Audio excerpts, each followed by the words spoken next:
I'm considering heading to the bicycle casino reopening here in LA.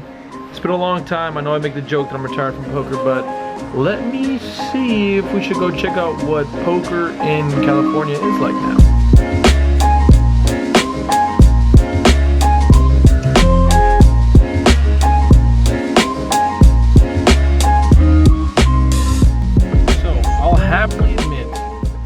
I didn't think it was gonna happen, but after a long day, you know, screw it, let's do it. I need to get some workout for the vlog, but I will admit I'm going to my least favorite ever destination to play poker, and that's the bicycle casino. And it's not because it isn't one of the premier locations to play poker. The seats are just fine.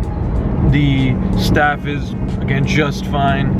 And it's the cleanest, I mean, I guess behind, that's unfair to say. Because it was the most recently renovated prior to Hollywood Park and Gardens Casino. Those two have just been upgraded recently, if I'm not mistaken. Besides that, it was one of the premier establishments because it was the one that was most recently renovated. Anyways, I'm going on a tangent. Nonetheless, I'm going to the bike. Again, it's my least favorite place probably to play poker, but I think with Corona going around, all the Europeans will be scared away.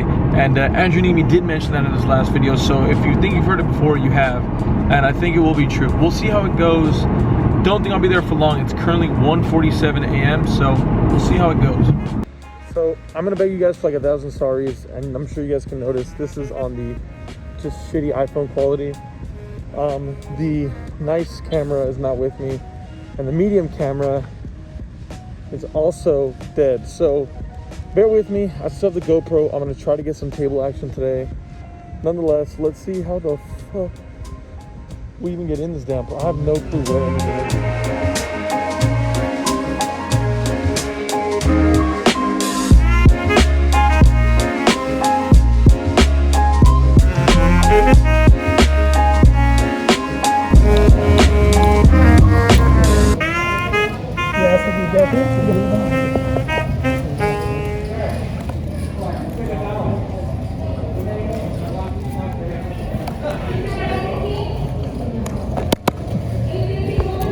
Let's get straight into these hands. Just a quick note though, I didn't get every single hand captured, and of course you've heard that before, but there was a couple of issues. The GoPro died. I was kind of nervous to pull it out at first. But nonetheless, let's get right into it. Of course, the very first hand, the first couple hands, and a few others we don't have recorded. Nonetheless, first hand of the session, we get Ace-10 suited of spades. I'm under the gun.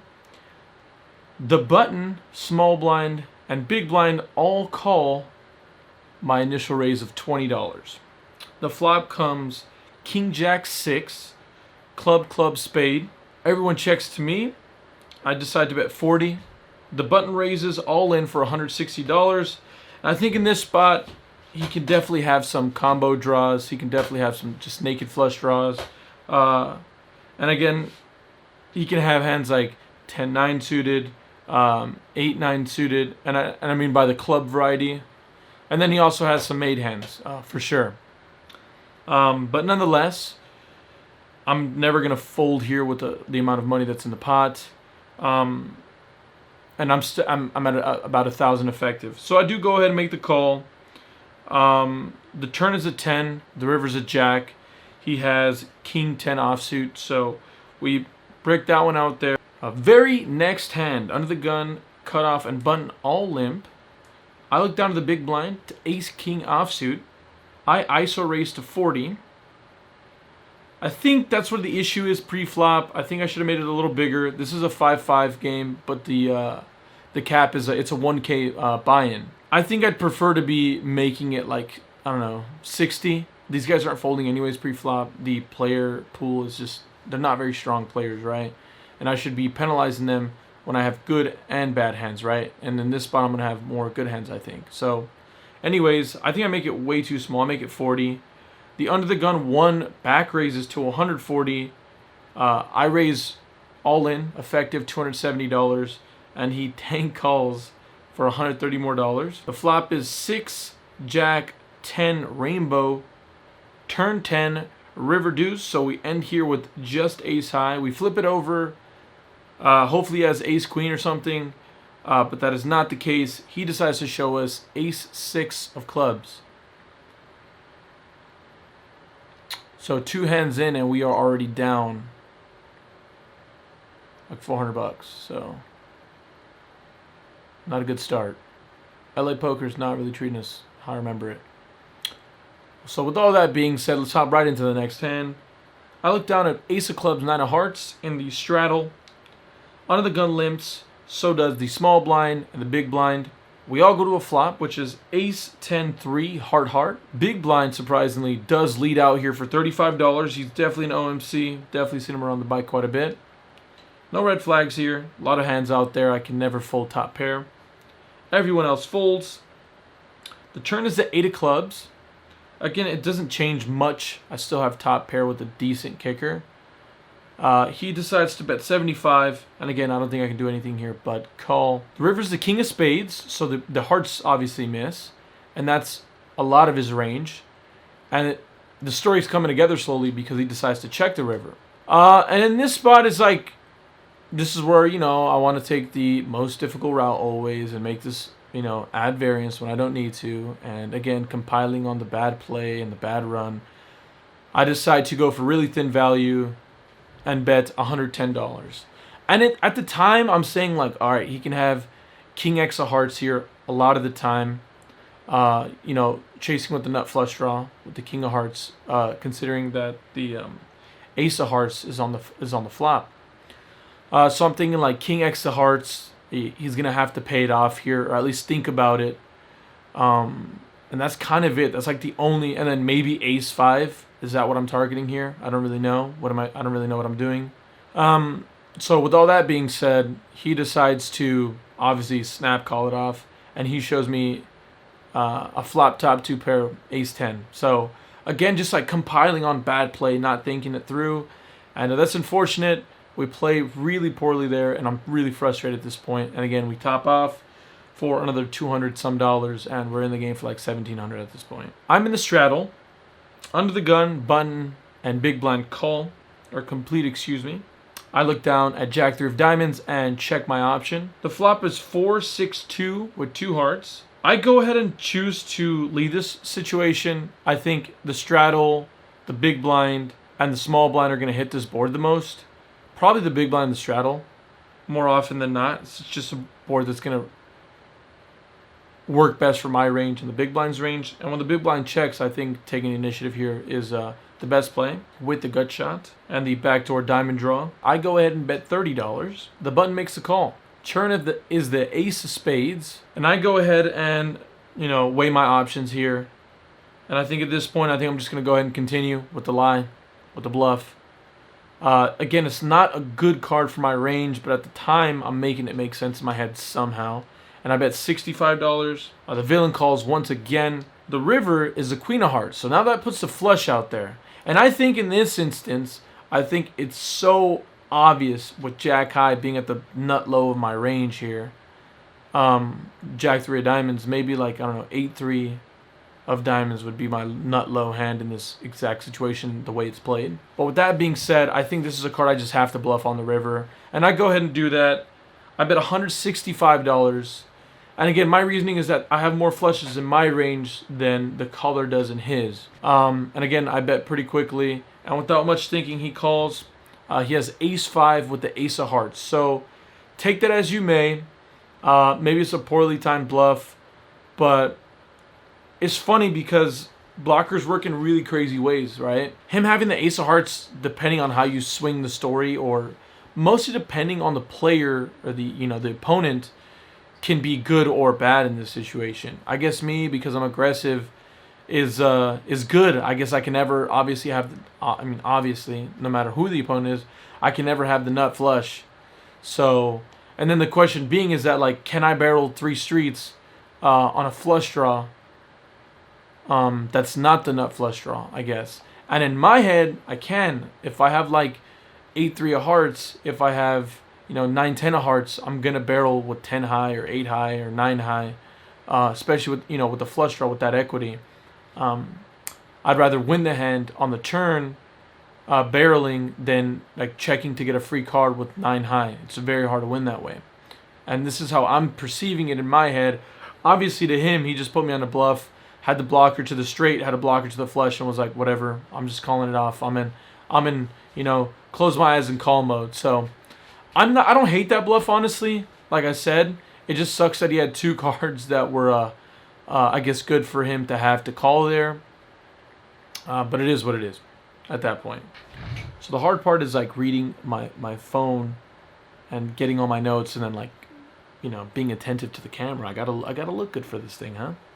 Alrighty, guys. The next hand we're gonna talk about, under the gun straddles, button min raises to 20. I'm in the small blind, decide to call with king 9 of hearts. Big blind decides to ISO here to 65. Straddle folds, the initial raiser folds, and it's on to me. With the amount of dead money here, I mean, you can do the math yourself, but with the suited king, I don't think I can be folding in this position. I am out of position, but I think there's just never a situation where I can fold here. A suited king with the pot odds I'm getting. The flop is king jack 8 rainbow. I go ahead and check. Big blind C bets 25. I call. The turn is another king. I go ahead and check again. And the villain bets 80 here. I call. The river is a 4 of spades. And at this point is where I'm left with a decision. It's like, do I think it's more beneficial if I bet by leading here, or, should I allow him to continue with his bluffs? On this board texture, it's just really hard for him to have many bluffs. I don't think this player pool is strong enough to isolate Queen 10 from the big blind, and especially at such a small sizing. I think his hands right now are weighted to Ace King being the absolute nut of his range. I mean, obviously, like Kings, Jacks, Ace King are the absolute nuts in his range in this position, the way it's played. He definitely has hands like Aces and Queens in his range that I do beat. So with all that being said, I'm left to make up this range of, to make up the combinations of value that he has. And what part of that value can I target to make money off of, right? What range of his value can I target that my value is stronger than with trip kings here, no kicker? And that's where I come up with the sizing. I think about it for some time, and again, I'm now weighting his range and with his bet sizing, with his flat bet and his turn bet sizing. He's going so small that I think his hands are going to be weighted to the pairs. So, tens, queens, and sometimes aces. On such a coordinated board on the flop, I think that aces is a likely candidate to do this weird bet sizing. But again, I think I can't dig too far deep into that because I'm playing 5-5 at the bike at 4 o'clock in the morning on the first day it's open. This is not a GTO player I'm playing against, and God knows that my GTO is way out of the window by this point in the session. So at this point, it's like, what do I think he has, and can I target? What size can I target it with? So I decided to bet $205 into a $370 pot approximately. So I'm around that 55-ish%. And again, I'm targeting hands with this bet sizing. It's very small, honestly, especially in a live cash game. I'm targeting those hands that I mentioned, tens, queens, and aces. And the good thing about this sizing is it allows me to fold to any raise here, pretty much. There's very little bluffs you can have in this spot. So yeah, and he pretty much doesn't think about it for very long and decides to make the call. We show it, and we're good. So super long-winded, I'm so sorry, but I think in the one hand that I think I played okay, there is a lot to take from that. It's like understanding where your opposition is at, and by doing that, you can manipulate the situation to be more beneficial towards you, right? Again, we're still playing three-handed. I look down at Jack of Hearts, 9 of Diamonds, in the small blind, and I go ahead and raise to 35. Again, the straddle's on, and we're still three-handed. The flop is King, Deuce, 5, 2 Diamonds. I go ahead and c-bet $40 here. and the opposition calls. So again, I'm going to be c-betting this board, especially three-handed, like over 85%, probably like 90% of the time at the very least. This is a decent board for my range. Value hands that I'll have here are a lot of top pairs and some decent middling pairs. Ace-5 suited, Ace-5 offsuit's going to be in this range as well. 5-6, 5-7, 5-8 suited. All those hands will be there as pairs. Ace-2 suited, Ace-3, and Ace-4 will all be in this range on the c-betting board. So I'm protecting myself by bluffing here with Jack High. And again, I'm giving myself the opportunity to win the hand with Jack High. Nonetheless, I bet $30 and I bet $40 and he calls. And the turn is the Ace of Hearts.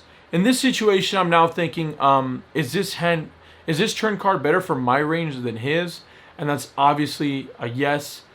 With everything understood, I'm the initial raiser, and Ace should be favoring my range more than him. He's in the straddle. So I decide to continue for $115, and with a little bit of thinking, he decides to make the call. And I pretty much know that on any river, I'm going to have to unload the clip. I don't think he can withstand much pressure given a decent run out. And we get bailed out. The river is a diamond.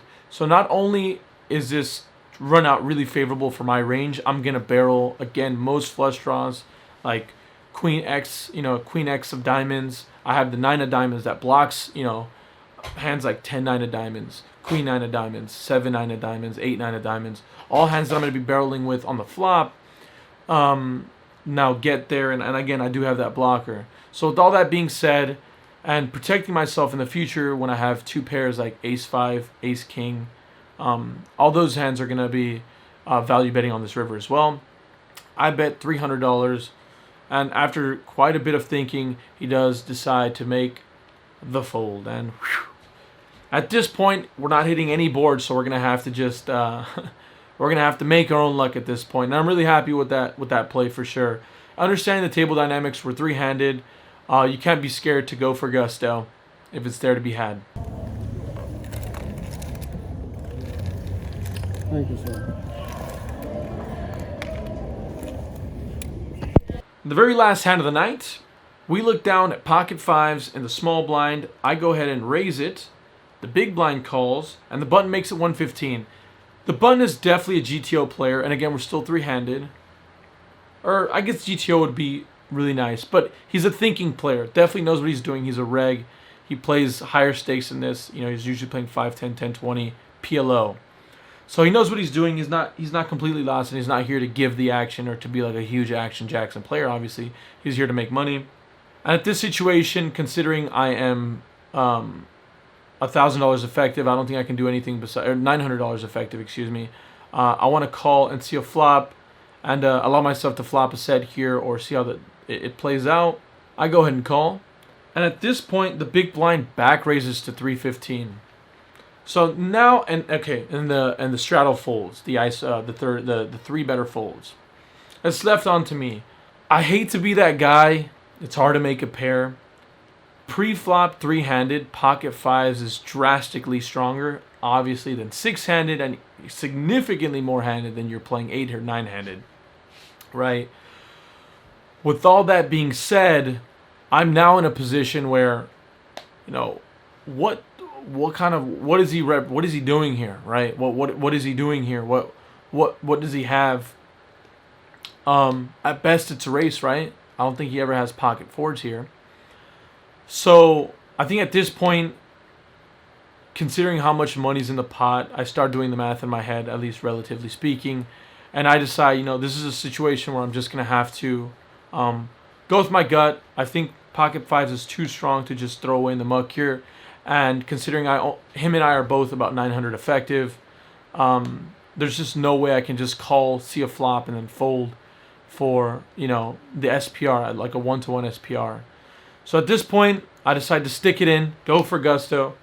He decides to call it off, and the run out is 10, 9, 8, 7, deuce.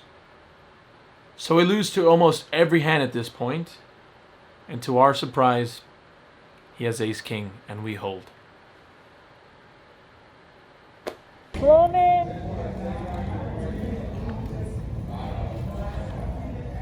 So obviously that's an outstanding outcome. And a lot of you guys are going to say, and a lot of people are going to say, you know, like, what the hell are you doing? There's a couple things that you have to understand. This is no longer a 5-5 game. We're playing a 5-10 game, right? We're playing a 5-5-10 game at this point. There's a straddle on. The game's playing bigger than it is. And at this point, I mean, there's some sleepiness, some frustration, definitely. I don't want to say there's like some kind of magical read that I had on a dude and I was happy to take a coin flip. But you have to be okay to get in 90 big blinds pre-flop with the pair three-handed when you're the slight favorite, right? And that's okay sometimes. And if you're not okay with that, then poker is probably not the game for you. It's going to happen. It's definitely going to happen in tournament poker. It's definitely going to happen in cash game poker. And you just got to be okay with that. You got to be okay with the outcome. If he has ace jack there, queen jack, aces, kings, queens, like pretty much any hand, I beat every single. I don't beat any hand except for ace queen, ace king in that situation. So I'm lucky. It's fortuitous that it did occur in this fashion, that he didn't have a pair. But again, I'm not blindly shoving because I think like, okay, let me hit a set. Let me get my 18% this time. It's like I constructed a reasonable range, and just the fact that I'm three-handed here, I think pocket fives or most pairs are just way too strong to fold in this situation. I think fives is definitely the cutoff. I don't think with fours folded is the same thing, anything less than that. So it is what it is. We end up holding, and after all of that, we end up into the game for 2,200, and we leave out of the game for 1,900. So we end up, after playing like complete shit, only down 300 on the session. I'm so thankful that after all that, we're able to book a small loss. You know, with all that being said, it's easy to just read into it as Kiran, you played really bad and got lucky with fives. And to defend myself, I can't. You're right. I found a spot. I went with it. You know, obviously I'm gonna win that. 55 or 50, whatever, 52% of the time. And this was just, I was on the right side of a coin flip this time. Nonetheless, I love you all dearly. I honestly can't thank you guys enough for the continued support, the love. I don't know why you guys, love C2B or enjoy the content so much, but I promise you, it means more to me and the rest of our team than you guys will ever know. The fact that you guys continue to come to these videos, I'm gonna only make sure that I produce better content for you guys. And it's important to me that you guys realize that. I don't want to name anyone by name, but there's a lot of people that were on the good and bad side of this. People thinking this is a bad idea, in the comment section, obviously. But I don't want to shed too much light on that. The amount of people that have come out to the streams, we've been streaming almost every Sunday. The amount of people that have come to the videos just to check in. I mean, the other day, I don't want to chop your name. I can't remember it too well, but I think it was James. I can't remember the last name, but he popped in just to write a comment to say, "Hey man, just want to let you know, I wanted to say hi and I appreciate your content," on a video that he already commented on. And that means the world to me, man. The fact that people care enough to support us in any way is just, it seems unreal. We're all from different walks of life, and we've all found a similar interest, and that's poker. And if I'm able to bring you guys some good content, if the entire crew here, MCA, BJ, and myself, if we can bring you guys anything you guys can relate to or want to aspire to, I mean, that makes it all worth it, right? So nonetheless, I love you guys dearly. I'll see you guys in the next episode. And again, hopefully we'll get BJ and MCA more involved in the vlogs. They've been killing it for me as far as the Sunday grind goes. Again, they've been live streaming every single Sunday, it seems like, around, you can always check in 2 o'clock p.m. Pacific Standard Time. Usually they're live by that time. I love you guys all dearly. Again, smash the like button if you haven't already. Subscribe if you're new. Turn on the notification bell. Hopefully we'll be dropping one video every week. And with the California poker rooms being open, maybe more. Anyways, I love you all. Bye.